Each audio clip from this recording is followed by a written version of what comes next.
A paz do Senhor Jesus. Grandes coisas tem feito o Senhor por nós, por isso é motivo de estarmos alegres na presença do Senhor.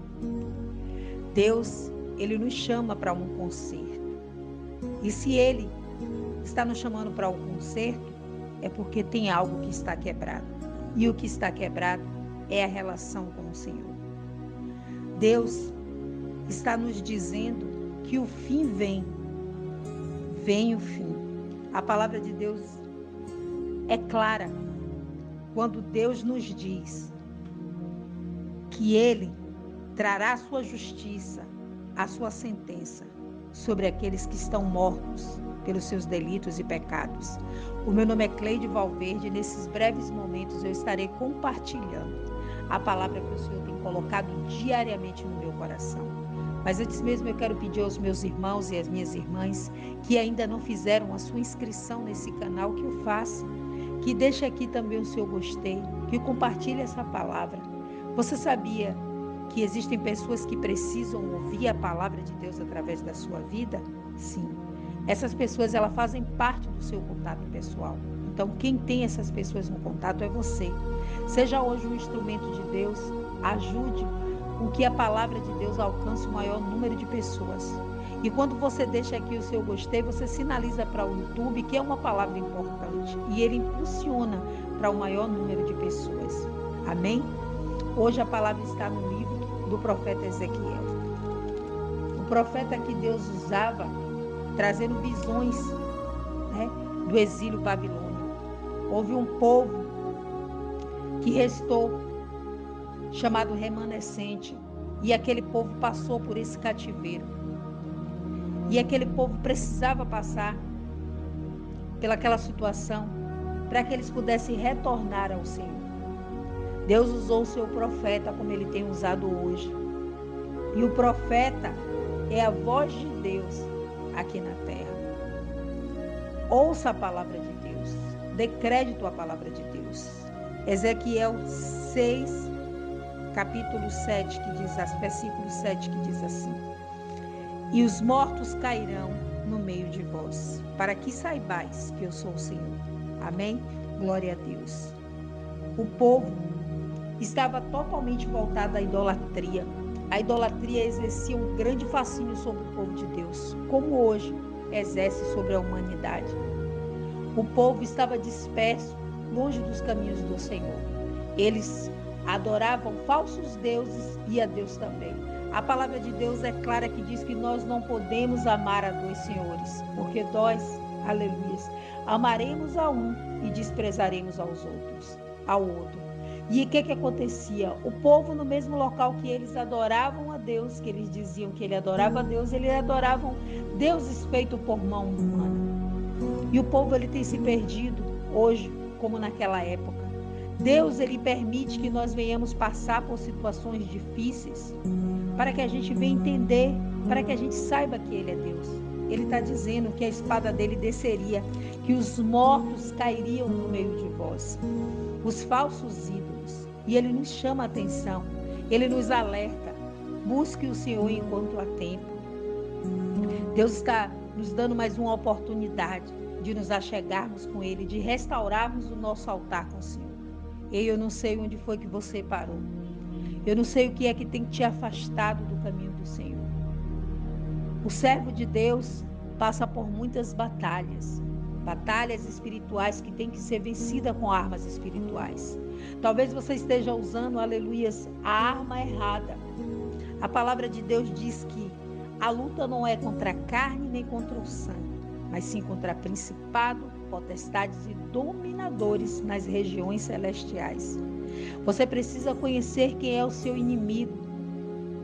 O nosso adversário, Satanás, ele é astuto e ele tem poder. Ele não é maior do que Deus. Mas você precisa saber como derrotar Satanás. Você precisa ter Deus, você precisa entregar a sua vida ao Senhor, para que você seja coberto pelo sangue do Cordeiro. A palavra de Deus diz que Deus, ele dará ordem aos seus anjos, para que os anjos nos guardem. Deus, ele envia seu grande exército, mas para aqueles que entregaram a vida a Jesus. Enquanto a sua vida não estar no altar do Senhor, aleluia, o inimigo ele tem acesso a tocar em você. São princípios espirituais e Deus ele não fere princípios espirituais. Há uma legalidade. Quando a pessoa peca, quando a pessoa transgride, quando ela vive no pecado, e esse pecado de idolatria é quando nós temos um amor excessivo a coisas, a situação, a pessoa, quando tiramos a prioridade de Deus e colocamos nas nossas necessidades, nas nossas vontades, colocamos a prioridade até em problemas, que em vez de olharmos para o autor e consumador da nossa fé, olhamos para o problema, potencializamos o problema e deixamos de viver o bem do Senhor. Mas hoje, que toda idolatria venha ser lançada por terra, que as escamas caiam dos seus olhos e que toda seta, todo dardo inflamado do maligno venha cair por terra, porque nós vamos declarar, aleluias, que maior é o Senhor que está em nós do que aquele que está no mundo, e que agindo Deus não há nada nem ninguém que possa impedir o seu trabalhar. Acaso haverá impossíveis para Deus? Faça essa pergunta para você. Não haverá impossíveis para Deus em todas as suas promessas. Aquele que prometeu é fiel para cumprir. E ele disse que não só nos salvaria, mas também toda a nossa casa, a nossa família. Que você possa declarar, que você possa tomar uma decisão como Josué decidiu. Ele disse, eu e minha casa, aleluia, serviremos ao Senhor. Qual é o Senhor que tem sido o Senhor da sua vida? Qual é o Deus que você tem servido, você tem amado? Nós não podemos amar dois senhores. Lembre-se. Veja, Satanás ele é astuto. O quanto você tem desprezado Deus. Talvez você diga, irmã, não, eu cumpro o rito, eu vou à igreja. Eu já até levantei a minha mão, dizendo que eu aceitei o Senhor. Mas aceitar a Deus, aleluia, é todos os dias se entregar ao seu propósito. É saber que não há nada mais importante do que o propósito de Deus em nossas vidas, o nosso chamado. E Deus hoje ele me chama e te chama para que a gente venha viver na eternidade, porque Deus ele está nos chamando para a salvação. Que toda idolatria venha cair por terra. O Senhor disse que os mortos cairiam no meio de vós, para que saibais que eu sou o Senhor. Mas Deus diz, eu deixarei um remanescente, para que tenhais entre as nações alguns que se escaparem à espada, quando fores espalhados pela terra. Mas Deus ele tem uma promessa na minha e na sua vida. Ele está trazendo de volta, aleluias, todos aqueles que se perderam, todos aqueles que estavam distantes, Deus está trazendo de volta. Tome posse dessa promessa, mas é necessário para que aconteça na sua vida, você se entregar a esse propósito. Que toda idolatria venha cair por terra e que você viva, aleluias, o propósito a que Deus te chamou. Deus nos chamou para ser salvos e quem é salvo quer salvar, em nome de Jesus. Vamos orar e que essa palavra seja verdade na minha e na sua vida, em nome de Jesus. Pai, nós rendemos graças a Ti. Nós, Pai, entregamos as nossas vidas diante do Teu altar, o nosso livre-arbítrio. Senhor, queremos ser conduzidos por Ti. Pedimos que o Senhor trabalhe na nossa mente, Pai, no nosso intelecto, na nossa alma, no nosso interior. A Sua palavra é poderosa para destruir as mentiras do inferno, que toda barreira que foi criada na nossa mente, que tem trazido desânimo, frieza espiritual, caia por terra agora em nome de Jesus. Meu Deus, a Tua palavra nos diz que a Tua alegria é a nossa força e nós precisamos nos alegrar no Senhor e reconhecer que grandes coisas o Senhor tem feito por nós, Pai.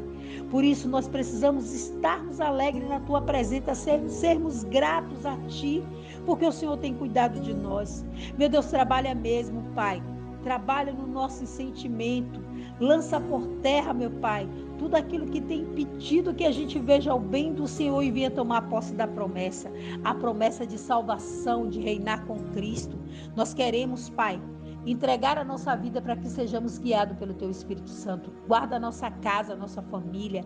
Sopra o Seu hálito de ressurreição nos hospitais. Quebra diagnóstico em nome de Jesus.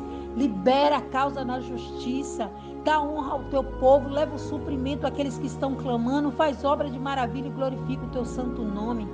Mas o que é mais importante, Pai, é a nossa alma, Pai. Então salva a nossa alma. em nome de Jesus. Amém? Que Deus abençoe a todos, que vocês tenham um dia de milagres.